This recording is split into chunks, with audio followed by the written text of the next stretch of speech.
Welcome back. I'm here with the stars of the new film, Professor Marston, and the Wonder Women, Rebecca Hall, Luke Evans, and Bella Heathcote. Welcome. Thank you. Thank you so much for being here. So off camera, we were talking about just how complicated Wonder Woman's backstory is. I had no idea. Did either of you all know? I had no idea. You were all I did, but only a couple years prior, because there was an article in the New Yorker that I happened to read, and then I was so bowled over by it. Aside from the kind of the quote-unquote sort of scandalous secret side of their personal life, there was also the fact that Wonder Woman was written by not a comic book writer, but a psychologist who was a very serious feminist who wrote it as propaganda for boys and men to try and teach them to respect female authority, because he believed that women should and could rule the world and make it a more peaceful place. And when I found that out, I was like, hang on a minute, I need to get back on the Wonder Woman comics. That's right. Yeah. And realize how much these three, and him being a male vocal feminist in the 20s and 30s was quite sort of forward-thinking. He was quite a modernist. This film is extremely progressive, and one of the things that's particularly progressive is the relationship that the professor has, the polyamorous relationship he has with the two loves of his life. What drew each of you to this project? For me, it was really the sense that, you know, when you start reading this script, you sort of, you know, Professor Marston develops crush on young girl in student. You think, oh, okay, I've seen this before. You know how this is going to go, and do I really want to play the downtrodden wife who's gonna go, no, don't have an affair, and or then the one who 2 pages later, exactly, who suffers in silence. 2 pages later, she's going, okay, let's take her out for a drink, and you and then follows what is an incredibly empowering, as conceived by our director and writer Angela Robinson, you know, empowering version of a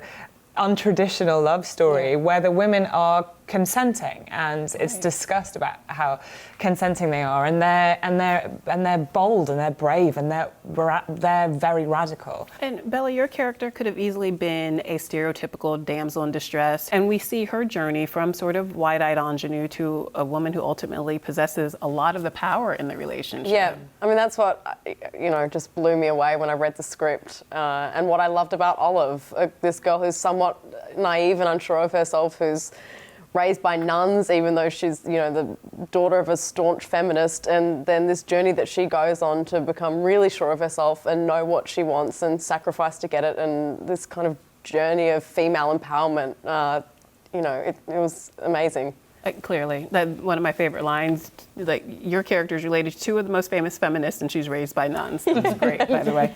Let's not shy away from the fact that there's some kinky stuff happening in this film. You've got bondage, S&M, threesomes. When you're playing a man who's supposed to anchor all of that going on, how do you approach it? It's a very valid question, and it's something that we spoke about a lot, because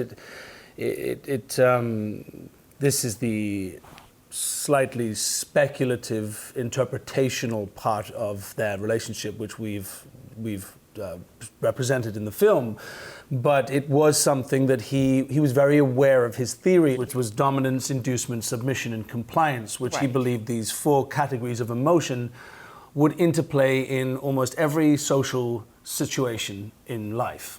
At the time, he was aware that they represent this theory was represented very clearly within the domination and submission and all of those things, which then he paralleled very clearly in the early comic strip of Wonder Woman, where she will tie up a criminal and force them to tell the truth. You know, it's a domination to make someone be compliant, and he saw his bondage. His theories were all completely interspersed. It's crucial, because that's the female part. That's right. Wonder Woman, which ended up being a blockbuster this past summer, grossed over $800 million globally.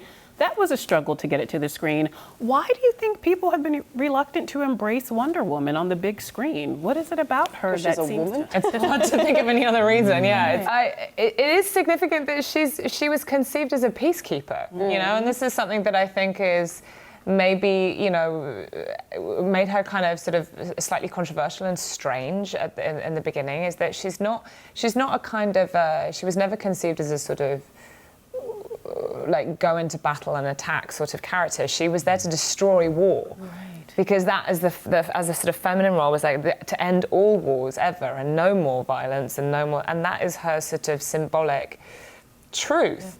And you know, I think Probably it's why she's so welcome now. why she exactly that's what I was about to say. Is there's a kind of demand for her now. So Yeah. finally she's getting a moment in more ways than one. And she arrived right on time. Yep. Yeah. Ladies and gentlemen, thank you so much for Thank you being very here. Thank you. Professor Marston and the Wonder Woman is in theaters everywhere October 13th.